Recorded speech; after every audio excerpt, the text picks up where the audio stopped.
जो स्टूडेंट्स 2026 में 10वीं की बोर्ड परीक्षा देने वाले हैं, उनके लिए एक बहुत बड़ी और कह सकते हैं कि चौंकाने वाली खबर है। एग्जाम के नियमों में एक ऐसे बदलाव का प्रस्ताव आया है जिसने स्टूडेंट्स और टीचर्स सबके बीच एक नई बहस छेड़ दी है। तो चलिए आज इसी पूरे मामले को समझते हैं।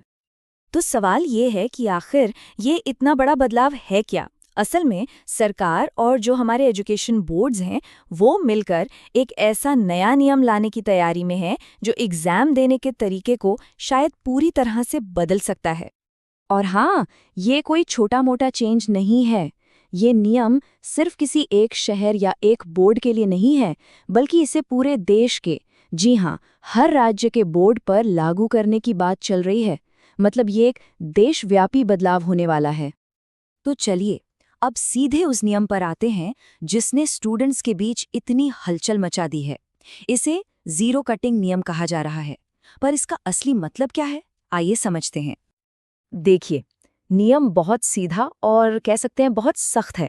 जरा सोचिए, आपने कोई सवाल हल किया लेकिन आखिर में लगा कि एक छोटी सी गलती हो गई और आपने उसे काटकर सही कर दिया। बस इस नए नियम के हिसाब से उस एक छोटी सी कटिंग की वजह से आपको उस पूरे सवाल के लिए 0 मार्क्स मिल सकते हैं।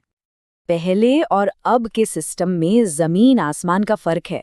देखिए, पहले क्या होता था, छोटी मोटी कटिंग या सुधार को ज्यादातर नजरअंदाज कर दिया जाता था, बशर्ते आपका फाइनल जवाब सही हो।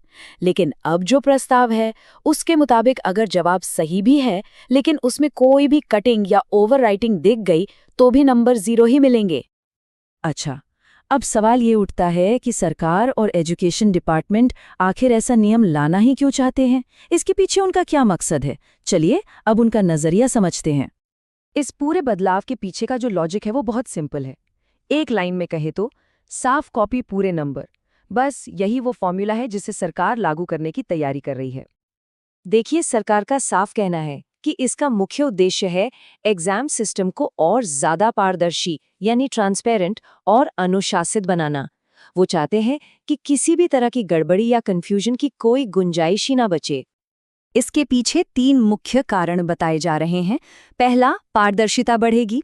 दूसरा, स्टूडेंट्स में अनुशासन आएगा। और तीसरा, मूल्यांकन यानी कॉपी चेकिंग बिल्कुल निष्पक्ष होगी। माना ये जा रहा है कि साफ सुथरी आंसर शीट से मार्किंग में कोई कंफ्यूजन नहीं होगा और चेकिंग ज्यादा आसान और फेयर होगी। लेकिन जैसा कहते हैं ना, हर सिक्के का एक दूसरा पहलू भी होता है। तो अब बात करते हैं उन चिंताओं की, उस डर की जो इस प्रस्ताव ने स्टूडेंट्स के मन में पैदा कर दी है। जरा सोच कर देखिए, कोई एग्जाम के आखिरी मिनटों में जल्दी जल्दी लिख रहा है और पेन फिसल जाए या गलती से कोई शब्द कट जाए और बस उसकी पूरे साल की मेहनत पर पानी भर जाए। यही डर अब स्टूडेंट्स को सता रहा है कि एक अनजाने में हुई गलती उनके भविष्य पर बहुत भारी पड़ सकती है। तो कुल मिलाकर कहानी ये है कि एक तरफ सरकार का तर्क है कि इससे कॉपियां साफ सुथरी होंगी और मूल्यांकन आसान होगा। वहीं दूसरी तरफ स्टूडेंट्स की चिंता है कि इससे उन पर तनाव बढ़ेगा और एक छोटी सी गलती की इतनी बड़ी सजा मिलना ठीक नहीं है। ये पूरी बहस इन्हीं 2 बातों के बीच फंसी हुई है। तो अब सबसे बड़ा सवाल ये है कि इस प्रस्ताव का भविष्य क्या है? क्या ये नियम सच में लागू हो जाएगा? आगे क्या होने वाला है? तो सबसे पहले एक बात साफ कर दें कि इस फैसले पर अभी तक फाइनल मोहर नहीं लगी है। जी हाँ, ये अभी भी एक प्रस्ताव ही है और इसे आधिकारिक तौर पर लागू नहीं किया गया है। लेकिन यहाँ एक बहुत ज़रूरी बात है। खबरों और सूत्रों के मुताबिक बहुत जल्द इसे सभी राज्यों के बोर्ड्स में लागू किया जा सकता है। इसका सीधा मतलब ये है कि 2026 के बोर्ड परीक्षा में इस नए नियम के लागू होने की पूरी संभावना है। तो सवाल वहीं का वहीं है, क्या ये फैसला सही है या गलत? क्या ये नियम हमारे एजुकेशन सिस्टम में वाकई कोई सुधार लाएगा या फिर ये सिर्फ स्टूडेंट्स पर बेवजह का दबाव बढ़ाएगा?